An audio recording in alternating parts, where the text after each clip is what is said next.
bem? Tudo bem, você, Rita? Bem-vindo ao primeiro podcast da Rita. Muito obrigado. Hoje, o nosso podcast é voltado para o Dia da Consciência Negra, esse feriado que é comemorado nacionalmente agora. E você, como historiadora, a gente te convidou para que você falasse um pouquinho de como que funciona, como que foi a história por trás da consciência negra, como que o movimento começou. Bom, na verdade, a gente tem que entender que o Brasil é um país que defendeu por mais de 300 anos, né? Mais de 300 anos, desde a partir de 1500 até 1888, com a assinatura da Lei Áurea, a gente percebe que o Brasil sempre defendeu a escravidão. E, mediante a história do povo, né, dos africanos, vindo lá do continente africano, para trabalhar de maneira compulsória, serem explorados pelos europeus aqui no país, a gente vai ver que vai surgir várias formas de resistência. E essa forma de resistência, ela se encontra tanto na música, na arte, na dança, quanto também na formação de quilombos, que é como se a gente dissesse que os quilombos aqui no Brasil é como se fosse a África no Brasil.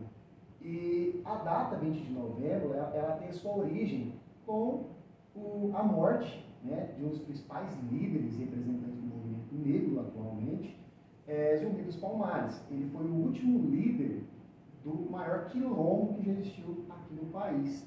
Então, a morte dele foi justamente no dia 20 de novembro, representa, então, essa forma de resistência. E hoje, a gente lembra, né, não vou dizer que comemoramos, mas a gente lembra dessa data simplesmente para a gente combater o racismo, que infelizmente ele é estrutural, ele faz parte da sociedade e ele está enraizado em cada um de nós. O movimento ele começou até antes da abolição, né? Porque o Brasil foi o último país a abolir a escravidão. Sim, é verdade. O Brasil ele foi o último país da América Latina a abolir a escravidão. E, na verdade, mesmo Dom Pedro II, a princesa Isabel, que foi a própria que assinou a Lei Áurea, fazendo parte desse movimento abolicionista, só foi possível a assinatura por causa de pressões externas, como, por exemplo, pressão da Inglaterra.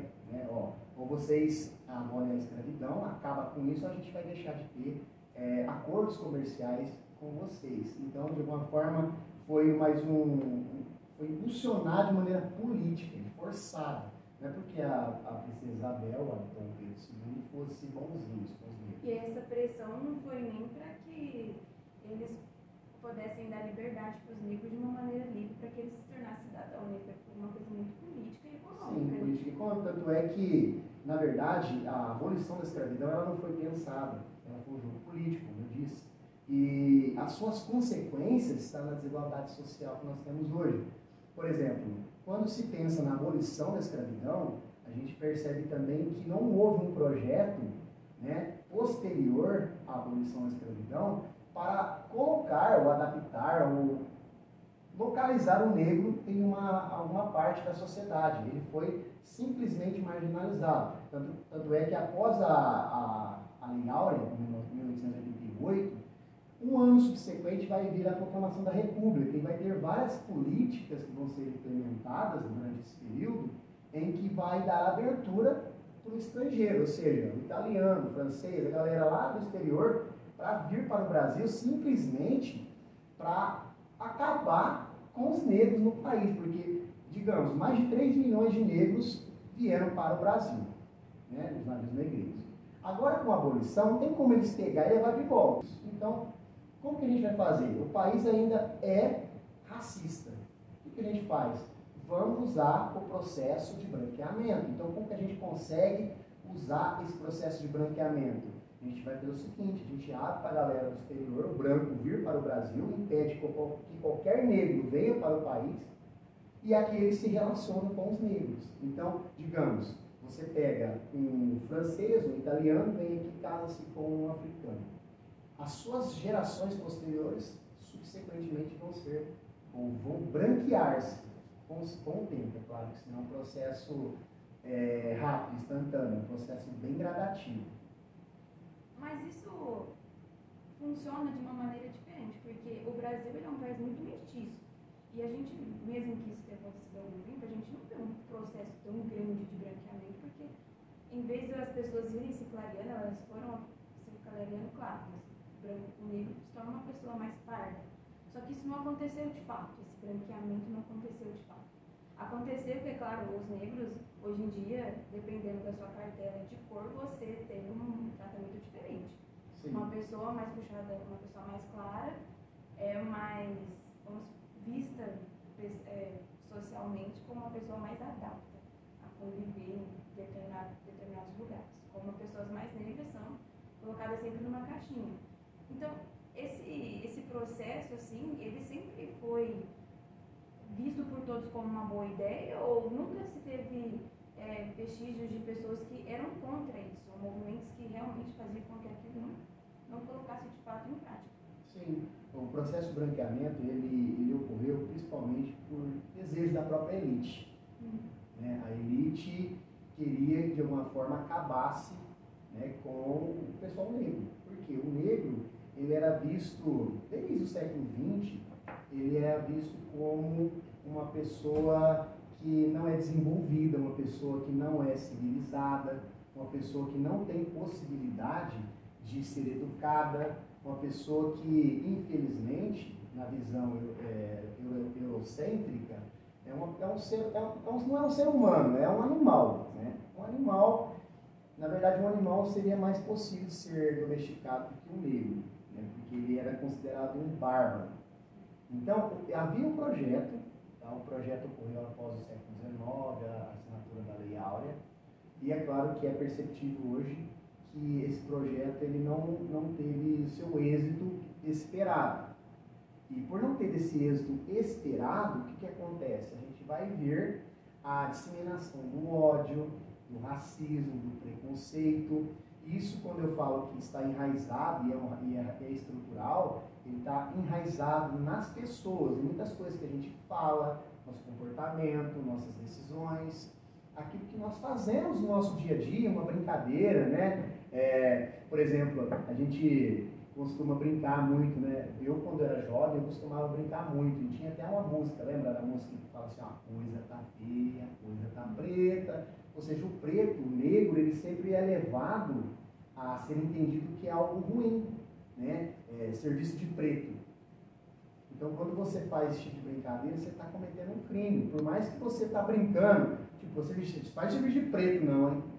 Mas, na verdade, mesmo que você não tenha aquilo que Kant vai falar de imperativo categórico, um sentimento de discriminação propriamente dito, isso acontece de maneira natural, porque a sociedade produz isso.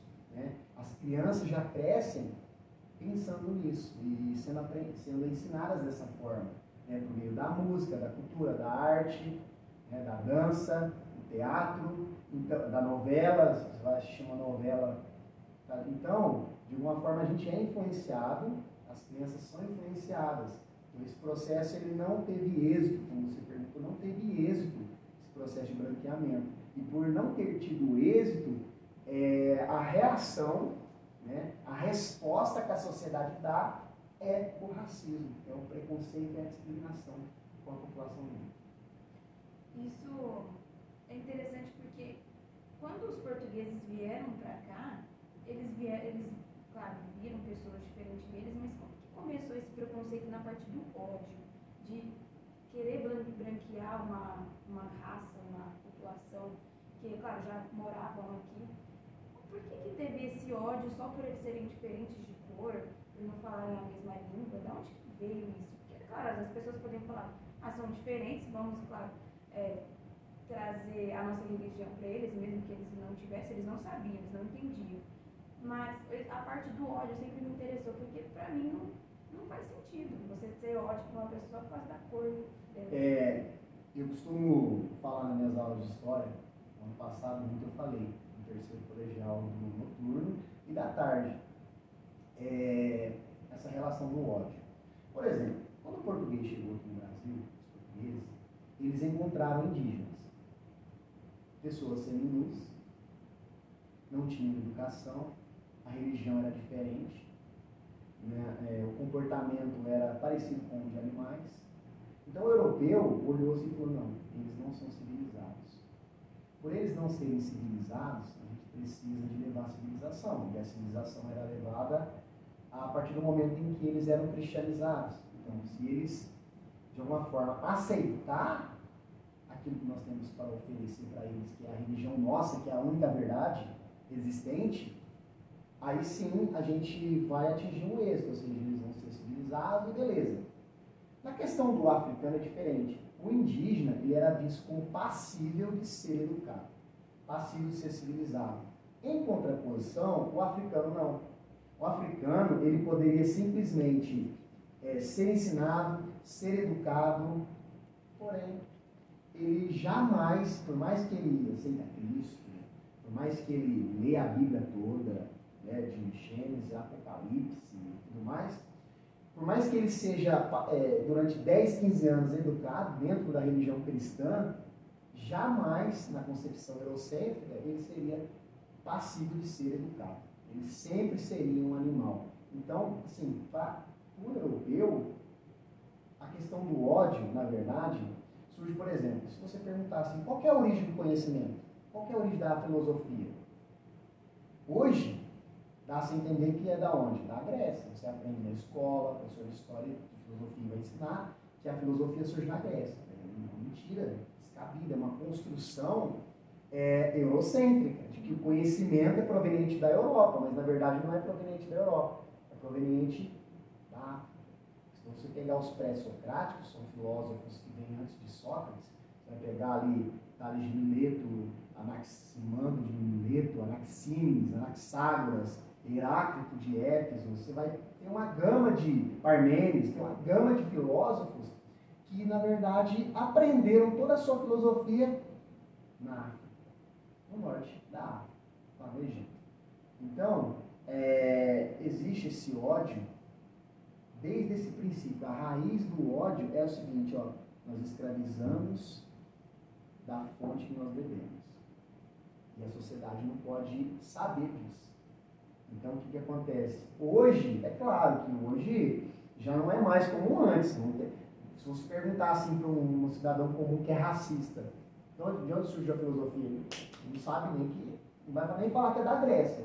Só que, como eu disse, o ódio ele vem de maneira estrutural. Se você analisar nas escolas, faz uma análise aqui, quantos alunos negros tem? Vai numa empresa, qualquer empresa aqui de Santa Cruz, ou de qualquer outra cidade da região, faz a conta de quantas pessoas brancas tem, quantas pessoas negras tem. É mais brancos. Se você for na universidade, você vai perceber também que a maioria das pessoas que estudam em universidade é branco, não negro. E agora aumentou a cota, nosso sistema de cota é 30%. E provavelmente ainda vai continuar a minoria, o negro vai ser minoria. Por quê? É porque não tem acesso, ou porque não tem a possibilidade de ter o mesmo acesso que o branco? Não. É por causa da situação socioeconômica que ocorreu após o período da abolição. Não houve um planejamento, vamos dar trabalho para o negro. Abriu, ao contrário, abriu para o branco vir para o Brasil. E não deixou o negro, entendeu? Trabalhar, ter oportunidade, ou seja, ele não tem casa, porque agora, ó, eu que era dono de um escravizado, agora ele está livre, eu não vou sustentar ele, vaza da minha casa. E aí, vai morar onde? Mas muitos negros continuaram nessas casas, né? Porque não tinham lugares para eles. Alguns, nem todos. Tanto é que hoje você vai ter a formação das primeiras favelas, simplesmente por essa galera que foi marginalizada, os negros foram marginalizados. Então hoje, por que eles não têm acesso à educação, saúde, cultura, lazer, tal? Por quê? Simplesmente porque, de alguma forma, a condição socioeconômica não permite. Você está lá na favela de Santos, no Rio de Janeiro. Você tem um pai que usa droga, bebe, você tem uma mãe que é drogada também, você precisa de trazer comida para os seus irmãos. Você tem 10, 11 anos de idade, você vai trabalhar ou você vai para a escola? Então, a maioria da população nas favelas vive em condições precárias. E isso, inclusive, acaba dificultando o seu acesso aos direitos mais básicos que a gente tem. Então, por que existe sistema de cotas? Simplesmente para isso, ó, vamos animar o negro. A gente tem uma dívida histórica com o negro, a população negra tem. Então vamos animar ele, vamos dar oportunidade para ele. Ele está passando por momentos difíceis, mas a gente vai, tem uma saída. Imagina se você estuda, você vai arrumar um bom emprego, você vai ganhar bem, você vai tirar a sua família dessa situação. Então a minoria que hoje existe nas universidades, tudo mais, estão lá simplesmente por causa disso, porque se não houvesse essas políticas afirmativas de compensação da dívida histórica que o país tem com a população negra, provavelmente seria ainda menor. E as cotas até hoje é um assunto muito polêmico, né, aqui no Brasil. Eu, pessoalmente, não acho que a cota seja uma reparação histórica. Eu acho que é muito de você tapar um buraco, porque o Brasil hoje ainda não tem, apesar de ser desenvolvido muito em questões raciais, o Brasil ainda é um país muito racista, como você falou no início. Então, as pessoas, elas não têm uma consciência, elas não têm uma conscientização tão forte quanto a isso.